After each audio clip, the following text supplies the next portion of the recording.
काल रात्रीच मी हे पनीर बनवून फ्रीजमध्ये स्टोअर केलं होतं, त्यामुळे मी अशा पद्धतीने पाण्यामध्ये हे ठेवलं होतं। 250 ग्रॅम हे पनीर आहे। मी शक्यतो बाहेरून पनीर विकत आणत नाही, मी घरीच बनवते। आणि आता तर सोशल मीडियावर पनीरचे खूप सारे व्हिडिओ व्हायरल होत आहेत। मोठमोठ्या 5 स्टार रेस्टॉरंटमध्ये देखील पनीर 100% ओरिजिनल नसतं। टेस्ट केल्यावर प्रत्येक ठिकाणी भेसळयुक्तच पनीर मिळालेलं आहे, त्यामुळे कुठलीही रिस्क न घेता मी घरीच पनीर बनवलं आणि आज सुपर टेस्टी आणि हेल्दी अशी ही रेसिपी तुमच्या सोबत शेअर करत आहे। यात भरभरून प्रोटीन आहे प्लस फायबर देखील असणार आहे। सगळ्यात आधी मी इथे पनीर रेक्टँगल शेप मध्ये असं कट करून घेतलं आहे। एकसारखे इथे पनीरचे तुकडे कट करून घ्यायचे। तुम्ही इथे पाहू शकता घरी बनवलेलं पनीर आहे, त्यामुळे एकदम फ्रेश आणि एकदमच असं सॉफ्ट हे पनीर तयार झालंय। सर्व पीस कट करून घेतल्यानंतर यावर आपल्याला बेसिक मसाले ऍड करायचे। सगळ्यात आधी मी इथे काळी मिरी पावडर यामध्ये ऍड केली आहे। त्यानंतर धना पावडर ऍड करायची आहे। त्यानंतर लाल तिखट यावर ऍड करायचं आहे। त्यानंतर मीठ आणि चाट मसाला यावर ऍड करायचा आहे। सर्व मसाला छान पनीरवर असा चोळून घ्यायचा आहे, हे पहा। त्यानंतर एक पॅन घेऊन त्यावर तेल ऍड करायचे, सगळीकडे स्प्रेड करून घ्यायचे व्यवस्थित। आणि त्यानंतर हे पनीरचे पीसेस यावर ऍड करायचे आहेत। दोन्ही साइडने छान हे शॅलो फ्राय आपल्याला करून घ्यायचे।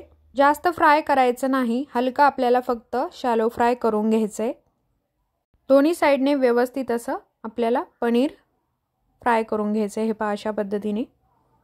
घरी बनवलेलं पनीर आहे, फ्रेश आहे, त्यामुळे तव्यावर जास्त वेळ ठेवता येत नाही, कारण लगेचच हे जळून जाऊ शकतं। त्यामुळे हलकसं शॅलो फ्राय करून लगेच हे साईडला ठेवून द्यायचंय। मी इथे आलटून पलटून घेतानाच तुम्ही पाहू शकता पनीर किती सॉफ्ट बनलेलं आहे। एकदम हळूवारपणे मी सर्व पनीर इथे शॅलो फ्राय करून घेतलंय। त्यानंतर इथे मी घेतलाय दुसरा पॅन आणि दुसऱ्या पॅनमध्ये तेल किंवा तूप इथे तुम्ही ऍड करू शकता। त्यानंतर मी उभ्या चिरलेल्या काही मिरच्या यामध्ये ऍड केल्यात, कांदा ऍड केलाय, बीन्स ऍड केल्यात, शिमला मिरची, टोमॅटो, गाजर अशा सर्व फायबरयुक्त भाज्या यामध्ये ऍड केल्यात। आता या सर्व भाज्या आपल्याला एकदम हाय फ्लेमवर परतून घ्यायच्या आहेत।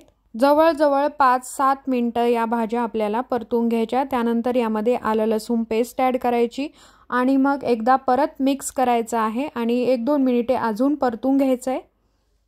थोड्याच वेळात तुम्ही याचा कलर चेंज होताना इथे पाहू शकता।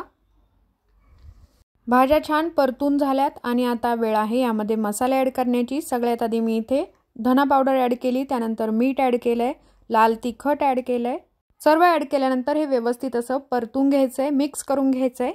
आणि मी म्हटल्याप्रमाणे ही एकदम हेल्दी डिश आहे, त्यामुळे यामध्ये मी कुठल्याही प्रकारचे सॉस ऍड केलेले नाहीत। बेसिक मसाल्यांमध्ये मी हाय प्रोटीन आणि इथे फायबर युक्त अशी ही डिश तुमच्यासाठी क्रिएट केली आहे। भाज्या जास्त वेळ परतून घेतल्यामुळे याला स्मोकी फ्लेवर देखील येतो। आता या भाज्यांमध्ये आपण फ्राय करून ठेवलेलं पनीर ऍड करायचंय आणि एकदा परत हे सर्व व्यवस्थित असं मिक्स करून घ्यायचंय। पनीर छान फ्राय करून घेतलंय, त्यामुळे आता याचे बारीक बारीक तुकडे होणार नाहीत। आता हे व्यवस्थित असं भाज्यांमध्ये मिक्स करून घ्यायचंय आणि तयार आहे इथे आपली प्रोटीन आणि हाय फायबर अशी ही रेसिपी। तुम्ही देखील ही रेसिपी नक्की ट्राय करा। स्मोकी आणि क्रंची फ्लेवर एकाच प्लेटमध्ये तुम्हाला इथे मिळणार आहे। आय होप तुम्हाला ही रेसिपी नक्की आवडली असेल। आवडल्यास लाईक करा, शेअर करा आणि अजूनपर्यंत सबस्क्राईब केलं नसेल तर लगेच सबस्क्राईब करा। पुन्हा भेटू एका नवीन रेसिपीसह, तोपर्यंत पाहत रहा Pallavi's recipe. Thanks for watching.